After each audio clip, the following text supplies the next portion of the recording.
ಈ ಕಾರ್ಯಕ್ರಮದ ಪ್ರಾಯೋಜಕರು Gadiyar group of companies. Gadiar Group of Companies, synonymous with excellence and innovation, stands as your dynamic partner for progress.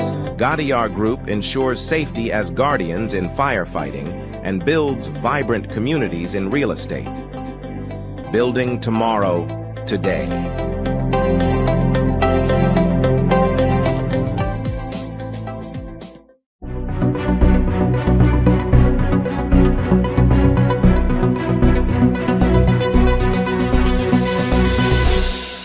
ನೀವು ನೋಡ್ತಾ ಇದ್ದೀರಾ ಸನ್ಮಾರ್ಗ ಸುದ್ದಿ ಸಂಚಯ.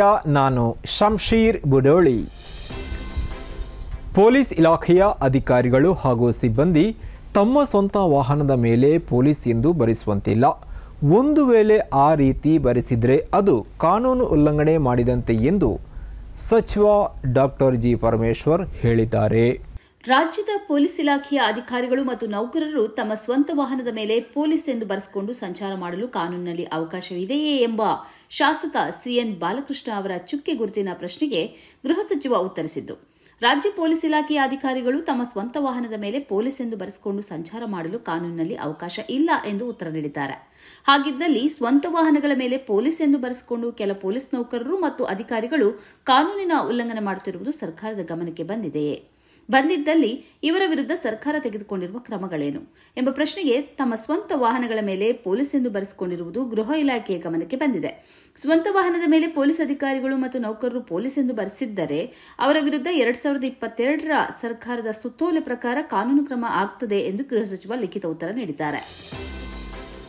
ಬ್ಯಾಟರಿ ಚಾಲಿತ ರಿಕ್ಷಾಗಳು ಸಾರಿಗೆ ಇಲಾಖೆಯ ಪರ್ಮಿಟ್ ಪಡೆಯಬೇಕು ಎಂದು ಮುಂದಿನ ದಿನಗಳಲ್ಲಿ ನಿಯಮ ಮಾಡಲಾಗುತ್ತೆ. ಅಗತ್ಯವಿದ್ದರೆ ಕಾನೂನು ತಿದ್ದುಪಡಿ ಸಹ ಮಾಡಲಾಗುತ್ತೆ ಎಂದು ಸಾರಿಗೆ ಸಚಿವ ರಾಮಲಿಂಗಾರೆಡ್ಡಿ ವಿಧಾನಸಭೆಯಲ್ಲಿ ಇಂದು ತಿಳಿಸಿದ್ದಾರೆ. ಕೇಂದ್ರ ಸರ್ಕಾರವೇ ಪರ್ಮಿಟ್ ವಿನಾಯಿತಿ ನೀಡಿದೆ, ಹೀಗಾಗಿ ಈ ಸಮಸ್ಯೆ ಆಗ್ತಾ ಇದೆ ಎಂದು ಸ್ಪಷ್ಟನೆ ನೀಡಿದ್ದಾರೆ. ಮಂಗಳೂರು ನಗರದಲ್ಲಿ ಪರ್ಮಿಟ್ ರಿಕ್ಷಾ ಮತ್ತು ಬ್ಯಾಟರಿ ಚಾಲಿತ ರಿಕ್ಷಾಗಳ ಚಾಲಕರ ನಡುವೆ ಗೊಂದಲ ಉಂಟಾಗಿ ಪ್ರತಿಭಟನೆಗಳು ನಡೆಯುತ್ತಿರುವುದರ ಕುರಿತು ಸೋಮವಾರ ವಿಧಾನಸಭೆಯಲ್ಲಿ ಬಿಜೆಪಿ ಶಾಸಕ ವೇದವ್ಯಾಸ್ ಕಾಮತ್ ಸರ್ಕಾರದ ಗಮನ ಸೆಳೆದರು.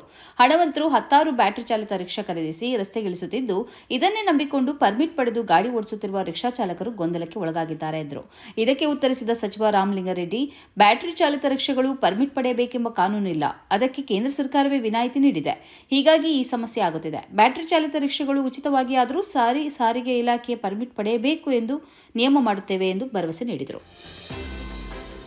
ಅಮೆಜಾನ್, ಬಿಗ್ ಬಾಸ್ಕೆಟ್, ಡಿಮಾರ್ಟ್ ಸೇರಿದಂತೆ ಇಂತಹ ಕಂಪನಿಗಳು ಇನ್ನು ಮುಂದೆ ಎಪಿಎಂಸಿ ನಿಯಂತ್ರಣಕ್ಕೆ ಬರುತ್ತೆ ಎಂದು ಕೃಷಿ ಮಾರುಕಟ್ಟೆ ಸಚಿವ ಶಿವಾನಂದ ಎಸ್ ಪಾಟೀಲ್ ತಿಳಿಸಿದ್ದಾರೆ. ಸೆಸ್ ವಂಚನೆ ತಪ್ಪಿಸುವ ಉದ್ದೇಶದಿಂದ ರಾಜ್ಯ ಸರ್ಕಾರ ರೂಪಿಸಿರುವ ಕರ್ನಾಟಕ ಕೃಷಿ ಉತ್ಪನ್ನ ಮಾರುಕಟ್ಟೆ ವ್ಯವಹಾರ ತಿದ್ದುಪಡಿ ವಿಧೇಯಕಕ್ಕೆ ಸೋಮವಾರ ಅನುಮೋದನೆ ದೊರೆತಿದೆ. ಯಾವುದೇ ಇ ಪ್ಲಾಟ್ಫಾರ್ಮ್ಗಳು ಇನ್ನು ಮುಂದೆ ಎಪಿಎಂಸಿಗಳಿಗೆ ಸೆಸ್ ಸಂದಾಯ ಮಾಡುವುದು ಕಡ್ಡಾಯ. ಸೆಸ್ ವಂಚನೆ ಮಾಡಿದರೆ ಕ್ರಮ ಕೈಗೊಳ್ಳುವ ಅಧಿಕಾರವನ್ನು ಕೃಷಿ ಮಾರುಕಟ್ಟೆ ನಿರ್ದೇಶಕರಿಗೆ ನೀಡಲಾಗಿದೆ ಎಂದು ಕೃಷಿ ಮಾರುಕಟ್ಟೆ ಸಚಿವ ಶಿವಾನಂದ ಎಸ್ ಪಾಟೀಲ್ ತಿಳಿಸಿದರು. ಈ ತಿದ್ದುಪಡಿಯಿಂದ ಎಪಿಎಂಸಿ ಅಥವಾ ರೈತರನ್ನ ವಂಚನೆ ಮಾಡಲು ಸಾಧ್ಯವಿಲ್ಲ. ಕಂಪನಿಯೊಂದು ಸೆಸ್ ವಂಚನೆ ಮಾಡಿದ್ದರಿಂದ ದೊಡ್ಡ ಮೊತ್ತದ ದಂಡ ವಸೂಲು ಮಾಡಲಾಗಿದೆ ಎಂದು ಮಾಹಿತಿ ಹಂಚಿಕೊಂಡರು. ವಕ್ಫ್ ತಿದ್ದುಪಡಿ ಮಸೂದೆಯ ವಿರುದ್ಧ ಕೋಲ್ಕತ್ತಾದಲ್ಲಿ ಮುಸ್ಲಿಂ ಪರ್ಸನಲ್ ಲಾ ಬೋರ್ಡ್ ನೇತೃತ್ವದಲ್ಲಿ ಹಲವು ಸಂಘಟನೆಗಳು ಜೊತೆಗೂಡಿ ಪ್ರತಿಭಟನೆ ನಡೆಸಿದವು. ಬಿಜೆಪಿ ಪಕ್ಷದ ವಿರುದ್ಧ ಎಲ್ಲ ವಿರೋಧ ಪಕ್ಷಗಳು ಒಂದಾಗಬೇಕು ಮತ್ತು ಲೋಕಸಭೆಯಲ್ಲಿ ಈ ಮಸೂದೆಯನ್ನು ಮಂಡಿಸಿದಾಗ ಅದರ ವಿರುದ್ಧ ಮತ ಚಲಾಯಿಸಬೇಕು ಎಂದು ಈ ಸಭೆಯಲ್ಲಿ ಒತ್ತಾಯಿಸಲಾಯಿತು. ಮಸೂದೆಯ ವಿರುದ್ಧ ಮಾರ್ಚ್ 13ರಂದು ದೆಹಲಿಯ ಜಂತರ್ ಮಂತರ್ನಲ್ಲಿ ನಡೆಸಲಿರುವ ಬೃಹತ್ ಪ್ರತಿಭಟನಾ ಸಭೆಗೆ ಪೂರಕವಾಗಿ ಈ ಸಭೆಯನ್ನು ಏರ್ಪಡಿಸಲಾಗಿತ್ತು. ವಕ್ಫ್ ತಿದ್ದುಪಡಿ ಮಸೂದೆಗೆ ಸಂಬಂಧಿಸಿದಂತೆ ಯಾವ ನಡೆಗಳನ್ನು ಕೈಗೊಳ್ಳಬೇಕು ಅನ್ನುವುದನ್ನು ದೆಹಲಿಯ ಜಂತರ್ ಮಂತರ್ ಸಭೆಯ ಬಳಿಕ ಘೋಷಿಸಲಾಗುವುದು ಎಂದು ಈ ಸಭೆಯಲ್ಲಿ ಭಾಗವಹಿಸಿದ ನಾಯಕರು ತಿಳಿಸಿದ್ದಾರೆ.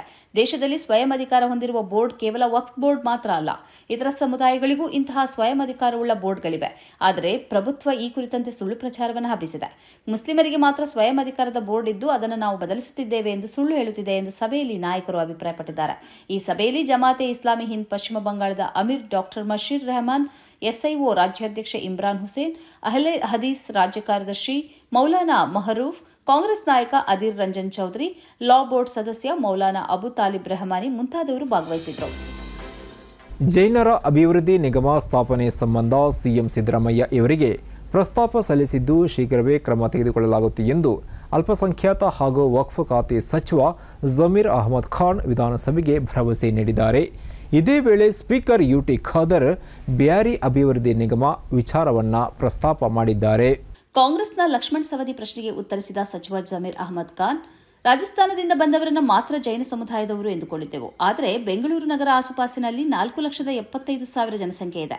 ಬೆಳಗಾವಿ, ಬಾಗಲಕೋಟೆ, ವಿಜಯಪುರ ಸೇರಿ ವಿವಿಧ ಜಿಲ್ಲೆಗಳಲ್ಲಿ ಒಟ್ಟು 20 ಲಕ್ಷ ಜೈನರಿದ್ದಾರೆ. ಮುಖ್ಯಮಂತ್ರಿಗಳ ಒಪ್ಪಿಗೆ ಪಡೆದು ನಿಗಮ ಸ್ಥಾಪನೆ ಮಾಡುತ್ತೇವೆ ಎಂದು ಹೇಳಿದರು. ಇದೇ ಪ್ರಶ್ನೋತ್ತರ ವೇಳೆ ಸ್ಪೀಕರ್ ಯುಟಿ ಖಾದರ್ ಪ್ರಸ್ತಾಪಿಸಿ ಬ್ಯಾರಿ ಅಭಿವೃದ್ಧಿ ನಿಗಮ ಸ್ಥಾಪನೆ ವಿಚಾರ ಏನಾಯಿತು ಮಂತ್ರಿಗಳೇ ಎಂದು ಜಮೀರ್ ಅಹಮದ್ ಖಾನ್ರನ್ನ ಪ್ರಶ್ನಿಸಿದರು. ಇದಕ್ಕೆ ಪ್ರತಿಕ್ರಿಯಿಸಿದ ಸಚಿವರು, ಯಾರ ಕೈಯಿಂದಲಾದರೂ ಪ್ರಶ್ನೆ ಹಾಕಿಸಿ ಉತ್ತರಿಸುವೆ ಎಂದು ಅಹಾಸ್ಯ ಚಟಾಕಿ ಹಾರಿಸಿದರು. ಈ ಮೊದಲು ಸುಲ್ಲಿ ಡೀಲ್ಸ್ ಎಂಬ ಹೆಸರಲ್ಲಿ ಮುಸ್ಲಿಂ ಸಮುದಾಯದ ವಿರುದ್ಧ ಪ್ರಚೋದನಕಾರಿ ಪೋಸ್ಟ್ಗಳನ್ನು ಹಂಚಿಕೊಂಡದ್ದು ಮತ್ತು ಅದರ ವಿರುದ್ಧ ಕ್ರಮ ತೆಗೆದುಕೊಳ್ಳಲಾಗಿದ್ದು ನಿಮಗೆ ಗೊತ್ತಿರಬಹುದು. ಇದೀಗ ಮುಸ್ಲಿಂ ಮಹಿಳೆಯರ ವಿರುದ್ಧ ಸಾಮಾಜಿಕ ಮಾಧ್ಯಮಗಳಲ್ಲಿ ದ್ವೇಷವನ್ನು ಬಿತ್ತುವ ಅಂತಹದ್ದೇ ಪ್ರಯತ್ನ ನಡೆಸಲಾಗಿದೆ. ಮುಸ್ಲಿಂ ಮಹಿಳೆಯರ ಅಶ್ಲೀಲ ಚಿತ್ರಗಳನ್ನು ಎಐ ಮೂಲಕ ನಿರ್ಮಿಸಿ ಹಂಚಲಾಗ್ತಾ ಇದೆ. ಸುಲ್ಲಿ ಡೀಲ್ಸ್ನಿಂದ ಸಂತ್ರಸ್ತರಾದವರಿಗೂ ಈ ಚಿತ್ರಗಳನ್ನು ಕಳುಹಿಸಲಾಗುತ್ತಿದೆ ಎಂದು ವರದಿಯಾಗಿದೆ. ಹಿಜಾಬ್ ಧರಿಸಿದ ಮಹಿಳೆಯರನ್ನ ಹಿಂದೂ ಪುರುಷರೊಂದಿಗೆ ಅಶ್ಲೀಲವಾಗಿ ತೋರಿಸುವ ಚಿತ್ರಗಳು ಇವಾಗಿದ್ದು, ಇದರ ಜೊತೆಗೆ ಬೆದರಿಕೆಯ ಅಡಿಟಿಪ್ಪಣಿಗಳನ್ನು ಕೂಡ ಹಾಕಲಾಗಿದೆ. ಈ ಚಿತ್ರಗಳ ಹಿಂದೆ ಸಂಚು ಅಡಗಿದ್ದು ಬಲಪಂಥೀಯ ಶಕ್ತಿಗಳು ಯೋಜಿತವಾಗಿ ಇಂತಹ ಕುತಂತ್ರಕ್ಕೆ ಇಳಿದಿವೆ ಎಂದು ಆಕ್ಟಿವಿಸ್ಟ್ ನಾಬಿಯಾ ಖಾನ್ ಹೇಳಿದ್ದಾರೆ. ಇಂಥ ಚಿತ್ರಗಳನ್ನು ನನಗೂ ಕಳಿಸಿಕೊಡಲಾಗಿದೆ. ನಾನು ಇದರಿಂದ ತೀವ್ರ ಆತಂಕಿತಳಾಗಿದ್ದೇನೆ. ಇದು ಕೇವಲ ಟ್ರೋಲ್ ಅಲ್ಲ, ಮುಸ್ಲಿಮರ ವಿರುದ್ಧದ ದ್ವೇಷ ಪ್ರಚಾರದ ಭಾಗವಾಗಿಯೇ ಇದನ್ನು ತಯಾರಿಸಲಾಗಿದೆ. ಅಧಿಕಾರಿಗಳ ಎದುರು ಸತ್ಯ ಹೇಳುವ ಮಹಿಳೆಯರನ್ನ ಬೆದರಿಸುವುದೇ ಇವರ ಉದ್ದೇಶ ಎಂದವರು ಹೇಳಿದ್ದಾರೆ. ದೂರದ ದುಬೈ ಎಷ್ಟೇ ಆಧುನಿಕತೆಗೆ ತೆರೆದುಕೊಂಡಿರಲಿ ಅದು ತನ್ನ ಪರಂಪರಾಗತ ಹೆಜ್ಜೆಯನ್ನು ಮರೆತಿಲ್ಲ. ಇಂದಿನ ಆಧುನಿಕ ತಂತ್ರಜ್ಞಾನಗಿಂತ ಮೊದಲು ಅರಬ್ ರಾಷ್ಟ್ರಗಳಲ್ಲಿ ಇಫ್ತಾರ್ನ ಸಮಯವನ್ನು ತಿಳಿಸುವುದಕ್ಕಾಗಿ ಫಿರಂಗಿಗಳನ್ನು ಬಳಸಲಾಗ್ತಾ ಇತ್ತು. ಈಗಲೂ ಅಬುಧಾಬಿಯಲ್ಲಿ ಫಿರಂಗಿಗಳನ್ನು ಬಳಸಲಾಗ್ತಾ ಇದೆ. ಯುದ್ಧದ ಸಂದರ್ಭದಲ್ಲಿ ಬಳಕೆ ಆಗ್ತಾ ಇದ್ದ ಫಿರಂಗಿಯನ್ನು ಈಗ ಇಫ್ತಾರ್ನ ಸಮಯವನ್ನು ತಿಳಿಸುವುದಕ್ಕಾಗಿ ಸಿಡಿಸಲಾಗ್ತಾ ಇದೆ. ಪ್ರತಿ ಮನೆಯಲ್ಲಿ ಸಮಯವನ್ನು ತಿಳಿಸುವುದಕ್ಕಾಗಿ ಮೊಬೈಲ್ ಇದ್ದರೂ ಮತ್ತು ಮಸೀದಿಯಿಂದ ಆದಾನ್ ಕೇಳಿಸುವ ವ್ಯವಸ್ಥೆ ಇದ್ದರೂ ಅಬುಧಾಬಿ ತನ್ನ ಹಳೆಯ ಈ ನೆನಪನ್ನು ಮರೆತೇ ಇಲ್ಲ. ಈ ಹಿಂದೆ ಆಡಳಿತಗಾರರ ನಿರ್ದೇಶನದಂತೆ ರಂಜಾನ್ ಬಾಲಚಂದ್ರ ಕಾಣಿಸಿಕೊಂಡಾಗ ಮತ್ತು ರಂಜಾನ್ ಮುಗಿದು ಹಬ್ಬದ ಚಂದ್ರ ಕಾಣಿಸಿಕೊಂಡಾಗ ಅಲ್ ಮಕ್ ಟವರ್ನಿಂದ ಈ ಫಿರಂಗಿಯನ್ನು ಸಿಡಿಸಲಾಗ್ತಿತ್ತು. ಆದರೆ ಇದೀಗ ಈ ನಿಯಮವನ್ನು ಬದಲಿಸಲಾಗಿದೆ. ರಂಜಾನ್ ತಿಂಗಳ ಉದ್ದಕ್ಕೂ ಇಫ್ತಾರ್ ಸಮಯದ ಬಗ್ಗೆ ಜನರಿಗೆ ತಿಳಿಸುವುದಕ್ಕೆ ಈ ಫಿರಂಗಿಯನ್ನು ಸಿಡಿಸಲಾಗ್ತಿದೆ. ಮುಂದಿನ ಪೀಳಿಗೆಗೆ ಯುಎಇ ಪರಂಪರೆಯನ್ನು ತಿಳಿಸುವುದೇ ಈ ಸಿಡಿತದ ಉದ್ದೇಶ ಎಂದು ಹೇಳಲಾಗಿದೆ. ತಾಂಜಾನಿಯಾದ ಮಿಸ್ಸಿ ಎನಸ್ಟೋ ಮೊಯ್ನಿಚಿ ಕಪಿಂಗ ಎಂಬ ವ್ಯಕ್ತಿ ಜಾಗತಿಕವಾಗಿ ಸುದ್ದಿಗೆ ಗ್ರಾಸವಾಗಿದ್ದಾರೆ. 20 ಮಂದಿಯನ್ನ ಮದುವೆ ಆಗಿರುವ ಈ ವ್ಯಕ್ತಿ ಇದೀಗ 104 ಮಕ್ಕಳ ತಂದೆಯಾಗಿದ್ದಾರೆ. ಒಂದು ಸಂದರ್ಭದಲ್ಲಿ ತನ್ನ ತಂದೆ ತನಗೆ ನೀಡಿರುವ ಉಪದೇಶದಂತೆ ತಾನು ಇಷ್ಟು ಮದುವೆ ಮತ್ತು ಮಕ್ಕಳನ್ನ ಮಾಡಿಕೊಂಡಿದ್ದೀನಿ ಎಂದು ಅವರು ಹೇಳಿಕೆ ನೀಡಿದ್ದಾರೆ. 1961ರಲ್ಲಿ ಇವರು ಮೊದಲ ಮದುವೆ ಆದಾಗ ಇವರ ತಂದೆ ಒಂದು ಮಾತು ಹೇಳಿದ್ದರಂತೆ, ನಮ್ಮ ಕುಟುಂಬ ಬಹಳ ಚಿಕ್ಕದು, ಇದನ್ನು ದೊಡ್ಡದಾಗಿ ಕುಟುಂಬವಾಗಿ ಪರಿವರ್ತಿಸಬೇಕು ಎಂದು ನಾನು ಬಯಸುತ್ತೇನೆ ಎಂದು ಹೇಳಿದ್ದರಂತೆ. ತಂದೆಯ ಮಾತನ್ನು ಉಳಿಸಿಕೊಳ್ಳುವುದಕ್ಕಾಗಿ ನಾನು 20 ಮದುವೆಯಾದೆ ಮತ್ತು 104 ಮಕ್ಕಳ ತಂದೆಯಾದೆ ಎಂದು ಅವರು ಹೇಳಿದ್ದಾರೆ. ಈಗ ಇವರೊಂದಿಗೆ 16 ಮಡದಿಯರಿದ್ದಾರೆ. ಇವರಲ್ಲಿ 7 ಮಂದಿ ಸಹೋದರಿಯರು. ಪ್ರತಿ ಮಡದಿಗೂ ಪ್ರತ್ಯೇಕ ಮನೆ ಮತ್ತು ಬೇಕಾದ ಸೌಲಭ್ಯಗಳನ್ನು ಇವರು ಒದಗಿಸಿದ್ದಾರೆ. ಇವರಿಗೆ 104 ಮಕ್ಕಳಲ್ಲದೆ 144 ಮೊಮ್ಮಕ್ಕಳು ಇದ್ದಾರೆ.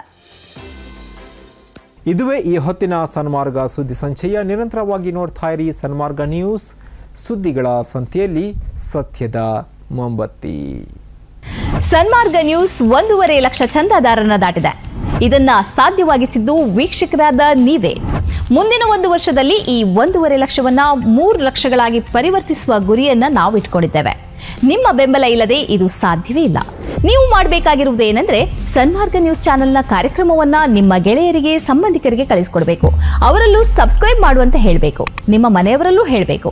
ಸುದ್ದಿಗಳ ಸಂತೆಯಿಂದ ಸತ್ಯದ ಸುದ್ದಿಯನ್ನ ಹೆಕ್ಕಿಕೊಡುವ ನಮ್ಮ ಪ್ರಯತ್ನ ಮುಂದುವರಿಯಬೇಕಾದ್ರೆ ನೀವು ಇಷ್ಟನ್ನಾದರೂ ಮಾಡಲೇಬೇಕು. ಜೊತೆಗೆ ಪಕ್ಕದಲ್ಲಿರುವ QR ಕೋಡ್ ಅನ್ನು ಬಳಸಿ ನಮಗೆ ಆರ್ಥಿಕವಾಗಿ ಶಕ್ತಿ ತುಂಬಬೇಕು. ಸುಳ್ಳಿನ ಎದುರು ನಮ್ಮ ಧ್ವನಿ ತಗ್ಗದೇ ಇರಬೇಕಾದ್ರೆ ನಾವು ಆರ್ಥಿಕವಾಗಿ ಪರಾವಲಂಬಿಗಳಾಗಿರಬಾರದು. ನೀವು ಶಕ್ತಿಯನ್ನು ಕೊಡಿ, ನಾವು ಸತ್ಯವನ್ನ ಕೊಡ್ತೇವೆ. Thank you.